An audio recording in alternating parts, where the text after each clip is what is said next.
CBRN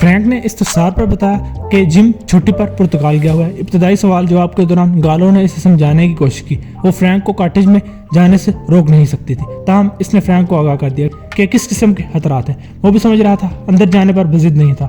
وہ جاننا چاہ رہا تھا کہ وائرس کا حملہ کیسے ممکن ہوا۔ قوانین کے مطابق ہیلتھ بورڈ کو اطلاع دینی پڑے گی، فرینک نے کہا۔ اس دوران ہم ہر اس فرد کو چیک کریں گے جس نے مائیکل سے رابطہ کیا ہے۔ میرا مشورہ ہے کہ تم کریملن کے ملازمین کو دائرہ تفتیش میں لے لو، ٹھیک ہے؟ گالو نے ہچکچاہٹ کے ساتھ حامی بھر لی۔ صبح 7 بجے براڈ وکسن فریڈ علی صبح بیدار ہو گیا۔ فرتے ہیجان اور بے قراری کے باعث وہ سو ہی نہیں سکا۔ آج اس کی زندگی کا اہم ترین دن شروع ہو رہا تھا۔ وہ آکسن فرڈ میڈیکل میں نقب لگانے جا رہا تھا۔ باپ سے بدلہ لینے کا دن تھا۔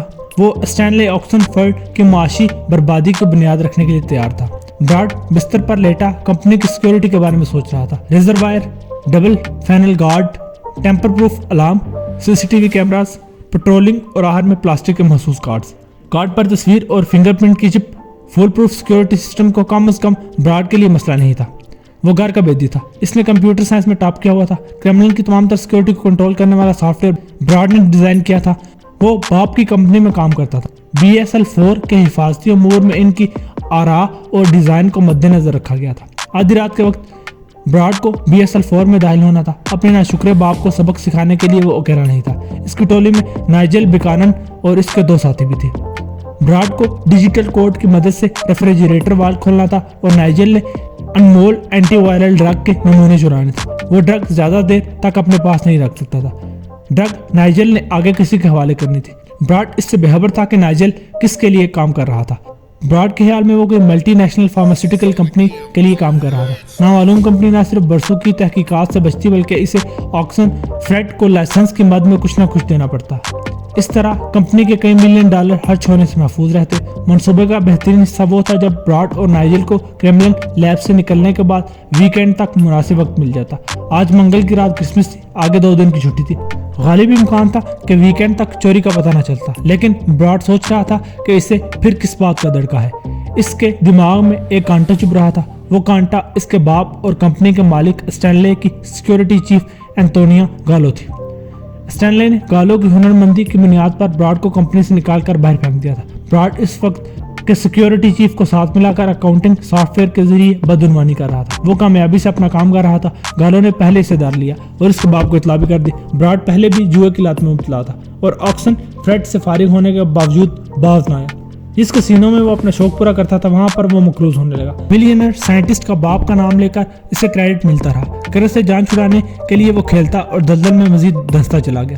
اب آکسن فریڈ فارما میں وہ جو داؤ کھیلنے جا رہا تھا، اس کے بعد اس کے تمام دکھ دور ہو جاتے۔ وہ زندگی نئے سرے سے شروع کرنے والا تھا۔ واش روم سے نکل کر اس نے کافی بنائی۔ صبح کے 7 بج چکے تھے۔ کرسمس کا موقع تھا۔ لنچ اسے باپ کے گھر پر ہی کرنا تھا اور رات میں BSL-4 کے اندر نقب لگانی تھی۔ گنگناتے ہوئے اس نے ٹی وی آن کیا۔ وہ بے خیالی میں خبریں سن رہا تھا۔ کچھ دیر بعد کارل کی آواز اس کی سماعت سے ٹکرائی۔ براڈ نے اسکرین کی طرف دیکھا اور چونک اٹھا۔ کارل کریملن کے باہر مائک لے کھڑا تھا۔ میری پشت پر جو عمارت آپ دیکھ رہے ہیں، مقامی پولیس اسے فرینکسٹائن کا قلعہ کہتی ہے۔ یہاں سائنس داں مختلف وائرسز پر تجربات کرتے ہیں۔ فرینکسٹائن کا قلعہ؟ براڈ زیر لب بڑبڑایا۔ یہ غلط ہے، عمارت کی عرفیت کریملن ہے۔ چینل کا نمائندہ سنسنی پھیلانے میں مصروف تھا۔ وہ مائیکل راس کی موت کا ذکر کرتے ہوئے وائرس کو ایمبیولا کا نام دے رہا تھا۔ لعنت ہے، براڈ نے جلا کر ٹی وی بند کر دیا۔ یہ حادثہ اس کے لیے منحوس تھا۔ وہ آج رات کریملن کی لیب میں نقب لگانے کی تیاری کر چکا تھا، لیکن ٹی وی پر جو کچھ اس نے سنا تھا اس کے بعد آج کی رات ایسی کوئی بھی کوشش خودکشی کے مترادف تھی۔ کریملن کی چوری دوہری ہو کر واٹر نائٹ ہو چکی تھی۔ اس نے فون اٹھایا۔ رابطے پر اس نے کہا میری بات کراؤ، براڈ بول رہا ہوں۔ وہ بھی موجود نہیں ہے۔ جواب ملا، بتانا میں آ رہا ہوں۔ براڈ نے جواب سنے بغیر ریسیور نیچے پٹک دیا۔ خبر تو اس نے دینی ہی تھی۔ گالو نے مایوسی کے عالم میں آکسن فریڈ میڈیکل کے چیئرمین اسٹینلے کو فون ملایا۔ اسٹینلے کا پہلا سوال تھا، کیا تم خیریت سے ہو؟ گالو ایسی نرمی اور مہربانی کی توقع نہیں کر رہی تھی۔ وہ اب دیدہ ہوگی، میں ٹھیک ہوں۔ یہ سب کیسے ہوا؟ بظاہر ایسا ہے جیسے لیب میں خرگوش کو گھر لے کر آیا تھا۔ خرگوش کے کاٹنے سے وائرس منتقل ہوا۔ مجھے شبہ ہے، اسٹینلے نے متانے سے کہا۔ فوٹی چیک کرو، میں 8 بجے پہنچ رہا ہوں۔ تم سے چند سوالات کرنے ہیں۔ اوکے، ایک بات اور، سٹاف پہنچنا شروع ہو جائے گا، کیا تم گریٹ ہال میں سب کو بریف کر دو گی؟ گڈ پوائنٹ، میں 9:30 بجے تک کروں گی۔ اسٹینلے آکسن فریڈ ایک 60 سال کا دراز قامت آدمی تھا، بال سفید، آنکھیں نیلی۔ اینتونیا گالو اس کے ساتھ سینئر مانیٹرنگ اسٹیشن میں موجود تھی. وہ باس کو تفصیل کے ساتھ ٹھہر کر ویڈیو فوٹیج وغیرہ دکھا رہی تھی. درمیان میں سوال و جواب کا سلسلہ جاری تھا. موڈوبا 2 کا تعلق ایبولا کی فیملی سے تھا. BSL-4 میں اینٹی وائرل ڈرگ کے لیے تجربات کی جا رہے تھے. نئی اینٹی وائرل کئی ایک وائرس کے خلاف کامیاب توڑ ثابت ہو رہی تھی، لیکن موڈوبا 2 کے خلاف مؤثر نہیں ہو رہی تھی. پہلے خرگوشوں کے گروپ کو موڈوبا 2 سے متاثر کیا گیا، پھر ان کے خون میں اینٹی وائرل ڈرگ شامل کی گئی. تجربہ ناکام رہا، یعنی اینٹی وائرل انسانوں کے لیے بھی ناکارہ تھی. لیکن مائیکل لاس کئی ہفتے قبل آخری بار لیب میں گیا. اس وقت یہ رزلٹ سامنے نہیں آیا تھا. اس کے ذہن میں تھا کہ ڈرگ موڈوبا 2 کے خلاف بھی کارآمد ہے. وہ ڈفل بیگ میں بے ہوش خرگوش لیب میں لے گیا اور اسے متاثرہ خرگوش سے تبدیل کر دیا. ڈوز چرائے اور متاثرہ خرگوش کو ڈفل بیگ میں لے کر آیا. جیسے آیا ویسے ہی نکل گیا. اس کے ساتھ مونیکا انصاری تھی، لیکن چینجنگ روم کے علاوہ مائیکل کو مونیکا سے نظر بچانے کے کئی مؤثر مواقع ملے تھے. چھوٹا ڈوز اس نے خرگوش کو بچانے کے لیے اور بڑا اپنے لیے رکھا تھا. ڈرگ نے کام نہیں کیا، خرگوش کے ساتھ وہ بھی مارا گیا. گالو کا پہلا خیال غلط نکلا. خرگوش نے مائیکل کو کاٹا تھا. در حقیقت اس نے لیب میں خود کو وائرس کا انجیکشن لگایا تھا. تفتیشی میٹنگ کے اختتام پر اسٹینلے نے گالو سے کہا کہ اسے روکا جا سکتا ہے. ہاں، آپ کو ہم اسی کام کا معاوضہ دیتے ہیں. میں ناکام ہو گئی. گالو کی ملازمت ایک بار پھر خطرے میں تھی اور وہ ذہنی طور پر خود کو تیار کر رہی تھی. تمہارے آنے کے بعد یہاں کافی مثبت تبدیلیاں آئی ہیں. سیکیورٹی پہلے سے کہیں زیادہ بہتر ہو چکی ہے. خود کو الزام نہ دو. اس وقت جو کچھ میں نے دیکھا ہے اور سمجھا ہے، اس کے بعد دو باتیں ذہن میں آتی ہیں. اول، جو کچھ مائیکل نے کیا اس کا اندازہ قبل از وقت ممکن نہیں تھا. دوم، اندر کا آدمی کیا کر سکتا ہے، اس کا ہمیں بہتر اندازہ ہوا ہے. اب ہم داخلی سیکیورٹی پر نئے سرے سے چند اقدامات اٹھائیں گے. آگے بہت مصروفیت ہے، اس لیے خود کو تیار کرو. گالو نے حیرت اور خوشی کے ملے جلے احساسات کے ساتھ اس کا شکریہ ادا کر دیا. براڈ آکسن فریڈ ایک گھنٹے سے ہیری میک کا انتظار کر رہا تھا. ہیری کی غیر قانونی سلطنت اسکاٹ لینڈ اور برطانیہ کے شمالی حصے تک پھیلی ہوئی تھی. ہیری کا تمام منافع جوئے، منشیات، چوری، جسم فروشی اور اسمگلنگ جیسے دندوں سے نکلتا تھا. جس کسینو میں براڈ جوا کھیلتا تھا وہ بھی ہیری کی ملکیت تھا. پہلی مرتبہ جب براڈ کا قرضہ بڑھتا ہوا 50,000 پاؤنڈ تک پہنچا تو اس نے باپ کے سامنے ہاتھ پھیلایا. جواب میں اسے آکسن فریڈ فارما کی ملازمت سے ہاتھ دھونے پڑے. گالو نے براڈ کی بدعنوانی پکڑ لی تھی. براڈ نے گالو کو رام کرنے کی کوشش کی، لیکن گالو نے پوری کہانی اس کے باپ اسٹینلے آکسن فریڈ کو سنا دی. براڈ کے ساتھ اس وقت کے سیکیورٹی چیف رونی کو بھی ملازمت سے ہاتھ دھونا پڑ گئے. بعد ازاں گالو کو چیف کے عہدے پر ترقی دے دی گئی. تاہم اسٹینلے نے بیٹے کا قرض اتار دیا. براڈ نے جوا نہ کھیلنے کا وعدہ کر دیا، لیکن جوئے کی لت نے زیادہ دیر تک اسے اپنے وعدے پر قائم نہ رہنے دیا. وہ ایک مرتبہ پھر مقروض ہو کر باپ کے پاس جانے پر مجبور ہو گیا. اس مرتبہ سوائے شرمندگی کے کچھ ہاتھ نہ آیا. براڈ نے باپ کے ساتھ تلخ کلامی کی اور ملک چھوڑنے کا پروگرام بنایا، لیکن ملک بدر ہونے کی بجائے اس نے جوئے کے ذریعے قرض اتارنے اور کمانے کی کوشش کی اور قرض کی دلدل میں اترتا چلا گیا. قرضہ 2.5 لاکھ پاؤنڈ تک بڑھ چکا تھا. اتنی رقم کے لیے ہیری قطب شمالی تک اس کا پیچھا نہ چھوڑتا. براڈ کا دماغ خودکشیوں کے طریقے پر غور کر رہا تھا. وہ اس وقت جہاں بیٹھا ہیری کا انتظار کر رہا تھا. اس وسیع و عریض قیامگاہ پر 3 ہفتے قبل اسے طلب کیا گیا تھا. اس وقت براڈ کو اپنا انجام صاف دکھائی دے رہا تھا. اس کی ملازمت نائجل سے کرائی گئی تھی. نائجل کا پہلا سوال تھا، کیا تم مجھے BSL-4 میں لے جا سکتے ہو؟ اس ملاقات میں نائجل کے علاوہ وہاں 2 نفوس اور تھے. ہیری کی 25 سالہ بیٹی ڈیزی. ڈیزی کا سر گنجا، ٹوٹی ہوئی ہمیدہ ناک، نچلے ہونٹ میں چھوٹا سا رنگ ترازو تھا. دونوں کندھوں پر ٹیٹو اور بدن ورزشی تھا. چہرے کی نسوانیت مسخ شدہ تھی. اس کے ساتھ اس کا ایک ہم عمر سیافام تھا. سیافام کا نام ایلٹن تھا. براڈ بدتر نتائج کا سامنا کرنے کے لیے آیا تھا، لیکن وہاں جب دوسری بات شروع ہوئی تو اس نے سکون کی سانس لی. براڈ اپنی خوش قسمتی پر شک کر رہا تھا. ایک رات کا کام اور نائجل اسے 3 لاکھ پاؤنڈز کی پیشکش کر رہا تھا. قرض اتارنے کے بعد بھی کافی رقم بچ جاتی اور اس کے علاوہ براڈ اسٹینلے اور گالو کا حساب بھی بے باک کر دیتا. وہ اگلے 3 ہفتوں تک منصوبہ بندی کرتا رہا. اس دوران نائجل سے اس کی کئی ملاقاتیں ہو چکی تھی. ہر ملاقات میں ڈیزی اور ایلٹن موجود تھے. 3 لاکھ ہاتھ میں آتے ہی 2.5 لاکھ ڈیزی نے وصول کرنے تھے. براڈ 3 ہفتہ قبل وہاں آیا تو وہ ہراساں تھا. آج پھر خوف زدہ تھا. وہ ہیری کو بتانے والا تھا کہ BSL-4 میں نقم لگانے کا منصوبہ ناقابل عمل ہو چکا ہے. وہ ہیری کے شاندار گھر میں سوئمنگ پول کے قریب بیٹھا انتظار کر رہا تھا. 1 گھنٹے بعد ڈیزی پیراکی کے مختصر لباس میں نمودار ہوئی اور پول میں چھلانگ لگا دی. کچھ دیر بعد 50 سالہ ہیری اپنے باڈی گارڈ کے ساتھ جلوہ فروز ہوا. اس نے گرین رنگ کا گون پہن رکھا ہوتا. آج کے دن تمہیں یہاں نہیں ہونا چاہیے. ہیری آرام دہ کرسی پر نیند دراز ہو گیا. ضروری بات ہے، براڈ نے کہا. آپ نے خبر سنی ہوگی، آکسن فریڈ فارما کا ایک ملازم وائرس کی زد میں آ کر ہلاک ہو گیا. تم چاہتے ہو کہ میں اس کے لیے پھول روانہ کروں؟ سیکیورٹی بہت بڑھا دی گئی ہے. وہاں جانے کا یہ بدترین موقع ہے. پہلی بات ذہن میں رکھو. ہیری نے تلائی لائٹر سے سگریٹ سلگایا. جب میں کہوں کیسا کرنا ہے تو کرنا ہے. اگر تم ہاں، لیکن خواب میں بھی میری بات کاٹنے کی جرت نہ کرنا. ہیری فنکارا. براڈ نے منہ بند کر لیا اور ہونٹ سی لی. دوسری بات، نائجل عام آدمی نہیں ہے. لندن میں اس کے چند خاص افراد سے تعلقات ہیں، تم بالواسطہ طور پر ان خاص لوگوں کے لیے کام کر رہے ہو اور ان کو وعدہ خلافی پسند نہیں ہے۔ ہیری نے رک کر براڈ کو تولا۔ براڈ نے بولنے کی حماقت نہیں کی، وہ گویا مفلوج ہو کر رہ گیا تھا۔ تیسری بات یہ کہ تم میرے $250,000 کے مقروض ہو اور اس سے پہلے کوئی اتنا میرا مقروض نہیں ہوا اور تم ابھی تک اپنے پیروں پر ہی ہو، سمجھ گئے نا؟ براڈ نے اس بات میں سر کو جنبش دی۔ لہٰذا مجھے یہ بتاؤ کہ آج رات تم کیا کرنے والے ہو؟ براڈ نے ہمت مجتمع کی۔ میں صرف اتنا کہہ رہا ہوں کہ منصوبہ اپنی جگہ پر ہی ہے، لیکن کچھ وقت کے لیے اسے ملتوی کرنا پڑے گا۔ منصوبہ برباد کرنے سے بہتر ہے کہ تھوڑا انتظار کر لیا جائے۔ ہیری نے جواب دینے کے بجائے سوئمنگ پول کی طرف دیکھتے ہوئے اشارہ کیا اور ڈیزی پانی سے باہر آ گئی۔ ڈیزی، براڈ انتظار کرنے کے لیے کہہ رہا ہے، اس کو سمجھاؤ۔ ہیری کھڑا ہو گیا اور واپس چل دیا۔ براڈ نے وحشت سے ہیری کی بدمعاش بیٹی کو دیکھا۔ میں نہیں چاہتا کہ جلد بازی میں ہمارا کام خراب۔ ڈیزی نے اس سے گربان پر ہاتھ ڈالا اور بآسانی اسے پول میں دھکیل دیا۔ براڈ پانی سے باہر آنے کی کوشش کر رہا تھا۔ ڈیزی آبی بلا بن کر اس کے اوپر کود گئی۔ آنن فانن براڈ کے قدم تہ سے جا لگے۔ سانس لینے کے لیے اس کا پانی سے باہر آنا ضروری تھا۔ وہ ڈیزی کے مردانہ گرفت میں ہاتھ پیر چلا رہا تھا۔ ڈیزی نے اسے ٹانگوں میں جکڑا ہوا تھا۔ اس کا بایاں بازو براڈ کی گردن میں تھا۔ بدحواسی نے براڈ پر حملہ کر دیا۔ پھیپھڑوں میں آگ تھی، اس کا منہ کھل گیا۔ پانی نے اندر راستہ بنا لیا۔ وہ بری طرح مچلا، تاہم ڈیزی کی گرفت سے نکلنے میں ناکام رہا۔ پانی جسم کے اندر داخل ہوتا رہا، حواس رخصت ہو رہے تھے، دماغ میں اندھیرا پڑتا جا رہا تھا۔ مزاحمت دم توڑ گئی۔